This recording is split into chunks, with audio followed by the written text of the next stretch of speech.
Cherian Philip ചില സമയങ്ങളിലൊക്കെ ചൊറിപിടിച്ച വാക്കുകൾ പറയുമെങ്കിലും കഴിഞ്ഞ ദിവസത്തെ അദ്ദേഹത്തിൻ്റെ FB പോസ്റ്റ് വളരെ ശ്രദ്ധേയമാണ്. അത് അദ്ദേഹം എഴുതിയിരിക്കുന്നത് സിന്ധു ജോയി, സുരേഷ് കുറുപ്പ് തുടങ്ങിയ CPM നേതാക്കളെയാണ്. സിന്ധു ജോയി പിന്നെ CPM വിട്ടു, ഇപ്പോൾ നാട്ടിൽ പോലും ഇല്ല എന്നാണ് എൻ്റെ അറിവ്. ഞാൻ പത്രപ്രവർത്തനം തുടങ്ങുന്ന സമയത്തായിരുന്നു സിന്ധു ജോയി SFIയുടെ സ്റ്റാർ നേതാവാകുന്നതും സ്വാശ്രയ കോളേജ് സമരകാലത്ത് നിരവധി തവണ രാത്രി ചാർജ് ഏൽക്കുകയും സ്വരാജിനൊപ്പം ഉണ്ടായിരുന്ന വിപ്ലവ പോരാളിയായിരുന്നു സിന്ധു ജോയി. സിന്ധു ജോയിനെ ഉമ്മൻചാണ്ടിക്കെതിരായി മത്സരിക്കുകയൊക്കെ ചെയ്തിരുന്നു. അത് സിന്ധു ജോയിയുടെ രാഷ്ട്രീയ ഭാവി അതോടുകൂടി അടയുകയും ചെയ്തു. ഇനി സുരേഷ് കുറുപ്പിൻ്റെ കാര്യം. സുരേഷ് കുറുപ്പ് കോട്ടയത്ത് 1984 ഇന്ദിരാഗാന്ധിയുടെ മരണത്തിന് ശേഷം നടന്ന പാർലമെൻറ്റ് തെരഞ്ഞെടുപ്പ്, രാജ്യമെങ്ങും കോൺഗ്രസ് തരംഗം, കേരളത്തിൽ ഇന്ദിരാഗാന്ധി തരംഗം, എല്ലായിടത്തും അതായത് 20 സീറ്റിൽ 19ലും UDF വെന്നിക്കൊടി പാറിച്ചപ്പോൾ കോട്ടയത്ത് അറിയാം, കോട്ടയത്ത് ഇടതുമുന്നണിയേക്കാൾ ശക്തം ആയ മുന്നണി വലതു മുന്നണി തന്നെയാണ്. അവിടെ കോൺഗ്രസ് പൊളിറ്റിക്സിനാണ് കൂടുതൽ സാധ്യതയുള്ളത്. കേരള കോൺഗ്രസ് ഉണ്ട്, കോൺഗ്രസ് ഐ ഉണ്ട്, അതുപോലെ കേരള കോൺഗ്രസ് ഉണ്ട്. ഈ കോൺഗ്രസിൻ്റെ ഒരു കുത്തക സ്ഥലമാണ് കോട്ടയം. എന്നിരുന്നിട്ട് പോലും ഇന്ദിരാഗാന്ധിയുടെ മരണസമയത്ത് കോൺഗ്രസ് ഉണ്ടാക്കിയ ആ ഇരമ്പത്തിൽ പോലും സുരേഷ് കുറുപ്പാണ് വിജയിച്ച് കയറിയത്. അന്ന് SFIയുടെ നേതാവായിരുന്ന സുരേഷ് കുറുപ്പാണ് അട്ടിമറി വിജയം നേടി കോട്ടയത്ത് വിജയിച്ചത്. കോട്ടയത്ത് തുടർന്ന് വന്ന 4 ലോക്സഭാ തെരഞ്ഞെടുപ്പുകളിലും സുരേഷ് കുറുപ്പ് തന്നെയാണ് വിജയിച്ചത്. അതിനുശേഷം അദ്ദേഹം ഏറ്റുമാനൂരിൽ നിന്നാണ് നിയമസഭാ തെരഞ്ഞെടുപ്പിൽ മത്സരിക്കുന്നത്. അവിടെയും തുടർച്ചയായ 2 തവണ അദ്ദേഹം നിയമസഭാ സാമാജികനായി, അങ്ങനെ MP ആയിരുന്നു, MLA ആയിരുന്നു. പക്ഷേ പാർട്ടി അദ്ദേഹത്തെ തഴഞ്ഞു. ഇത്രയും പദവികൾ വന്നു, അതായത് ജയിച്ചു കയറി പാർട്ടിക്ക് വിജയം ഉറപ്പിച്ചു കൊടുത്തു, ജനപിന്തുണയുള്ള നേതാവാണ്. ഒരു കളങ്കവും ഒരു ആരോപണവും അദ്ദേഹം ഇതുവരെ കേൾപ്പിച്ചിട്ടില്ല. എങ്കിലും 2016 നിയമസഭാ തെരഞ്ഞെടുപ്പ്, അതായത് ഒന്നാം പിണറായി സർക്കാരിൻ്റെ കാലത്ത് സുരേഷ് കുറുപ്പ് MLA ആണ്.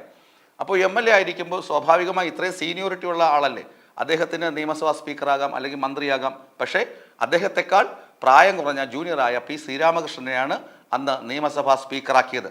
C. രവീന്ദ്രനാഥിനെയാണ് അന്ന് വിദ്യാഭ്യാസ മന്ത്രിയാക്കിയത്. ഇവർക്കൊന്നും സുരേഷ് കുറുപ്പിനോളം തന്നെ പാർട്ടി പാരമ്പര്യമോ പാർട്ടിയിൽ പ്രവർത്തിച്ച തഴമ്പോ ഇല്ല എന്ന് ചെറിയാൻ ഫിലിപ്പ് സൂചിപ്പിക്കുന്നു. തീർച്ചയായും അത് ശരിയുമാണ്.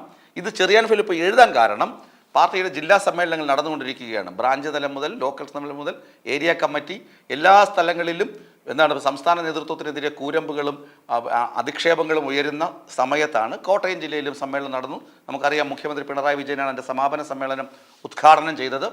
അവിടെ ഒരു സംഭവം ഉണ്ടായി. അതായത് ഈ ജില്ലാ കമ്മിറ്റിയിൽ നിന്ന് സുരേഷ് കുറുപ്പ് സ്വമേധയാ ഒഴിഞ്ഞുപോയി.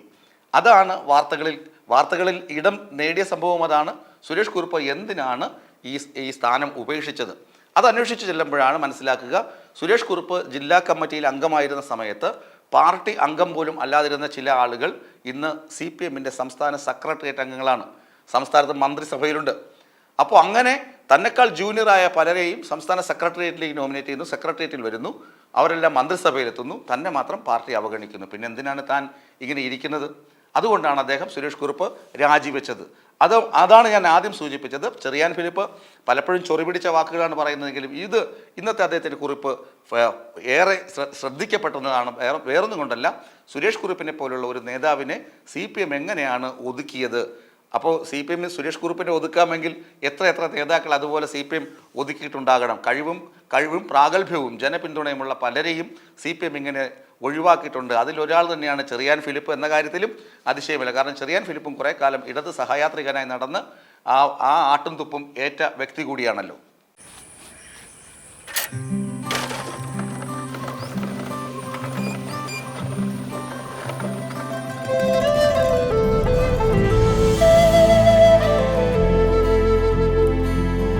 With effort and heart, we build dreams.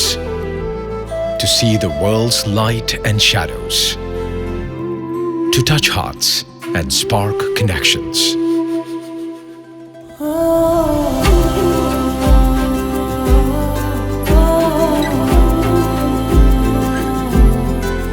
A strong start helps every child succeed. Give your child the best foundation they deserve. Balavadi Global Preschool by Padashala. Explore yourself.